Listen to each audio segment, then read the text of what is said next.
tipid. Sapat na. Di kailangan i-bleach dahil ang Champion laging nag-i-improve. Champion Quick and Easy Clean. Tapat po sa inyo. Manong, lumagas na pa yung BTJ pagkatangan empanada, Excuse me, dayem, okay kamit laeng. Sublin sa mati sakit kon. Binat daytan. No, adagurigor kin adakagdan na nga sakit, ulo kin bagbagi. Nga dabi na kin nagigid na sakit. Nalalisto, abanat, itiupat. Faster versus paracetamol in as fast as 30 minutes. Unilab quality yan. Paracetamol caffeine is the generic name of Rexidol Forte. If symptoms persist, consult your doctor. Agsubli ti programa DZJC Action Radio Fighting Line.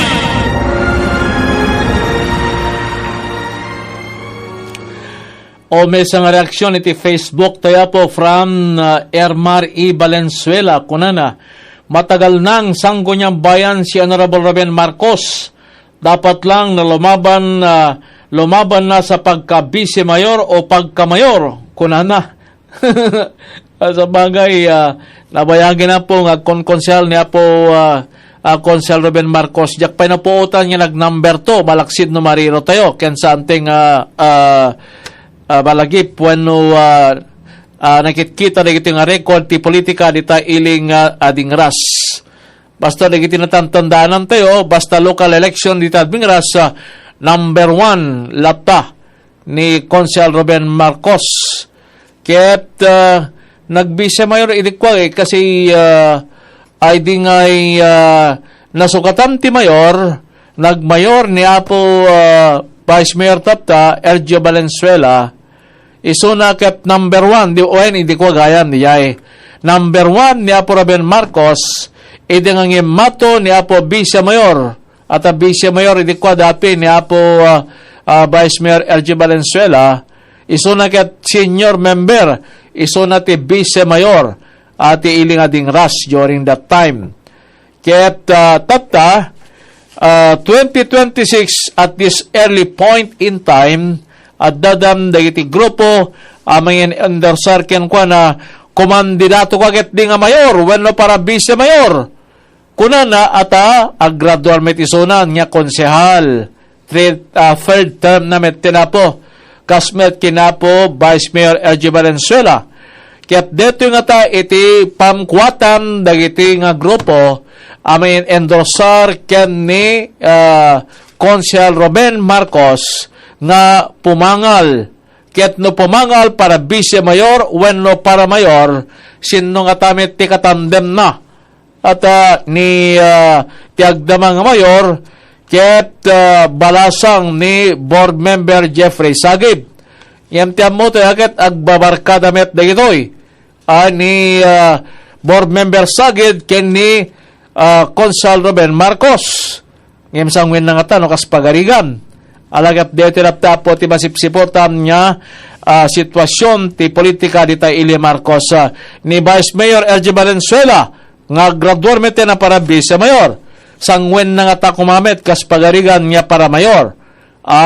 Ti agdamang nga mayor di tayo Ili nga ding ras nga balasang ni board member Jeffrey Sagib.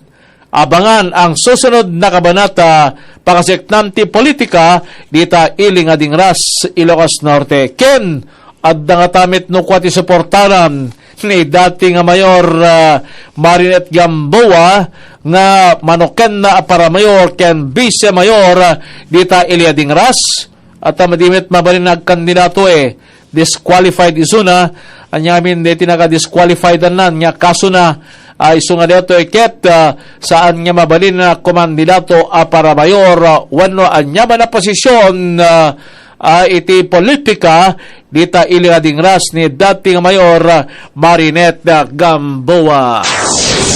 DZJC Action Radio Fighting Line. Beno kagilian 52 minutos tinapalabas sa oras tayo nga alas 5 itamalen para iti programa tiyo Action Radio Fighting Line pakasiknam pelang iti politika iti beneg nasyonal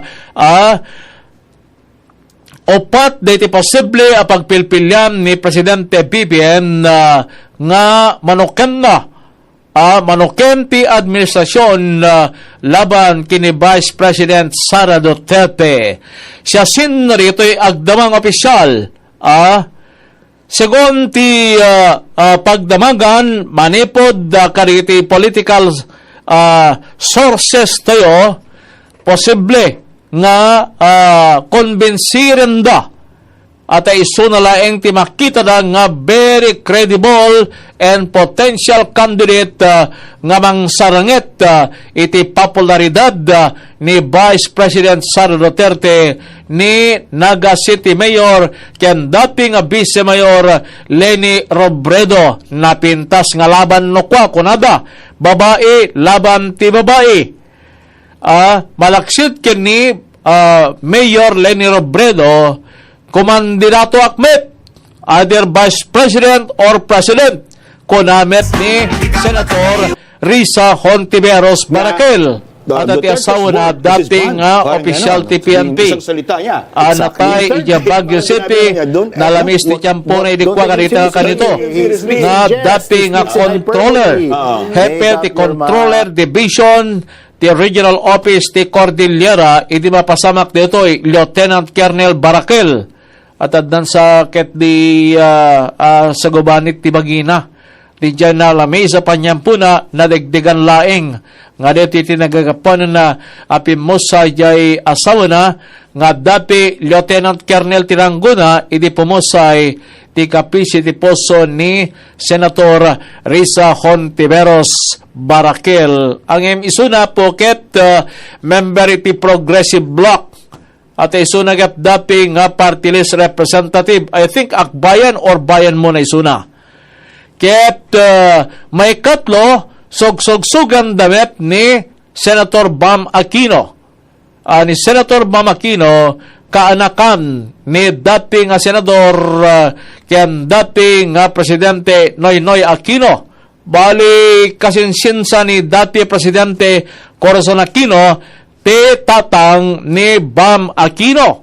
Ket ni Bam Aquino, Hontiveros Barakel, ni Mrs. o ni Mayor Leni Robredo, awang nga tapo ti dark horse manipod iti administration party. Gapota, sampay nga nagmaumaw iti kalikagom, ambisyon, dagiti dua, ni Senate President Tito Soto ken Senate President Pro Tempore Ping Lacson. Aglalalo at dati nabaknang bilyonaryo negosyante nga baker na ni Enrique Rason. May kadwa kariti kababaknangan nga negosyante iti pangilyantay nga Pilipinas.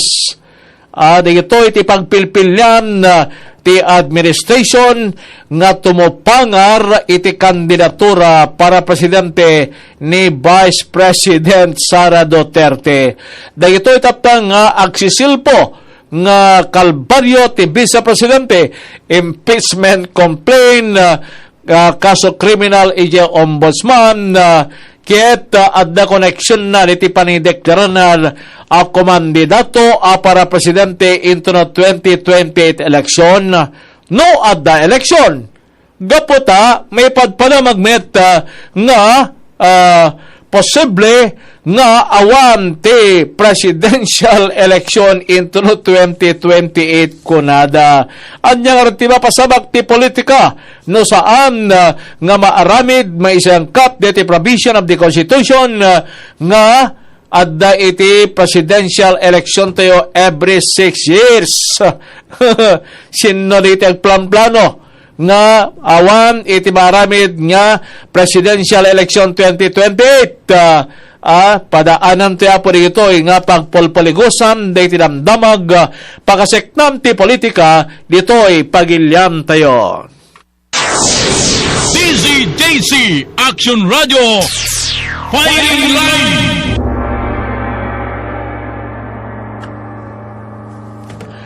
Kabayat na oras tayo na 5:58. Dito yung oras sinsagot kinatiya po ti Edward Funeral Homes nga kadalakilam ken kapipintasan ti serbisyo na a funeral parlor ti entero nga Ilocos Norte.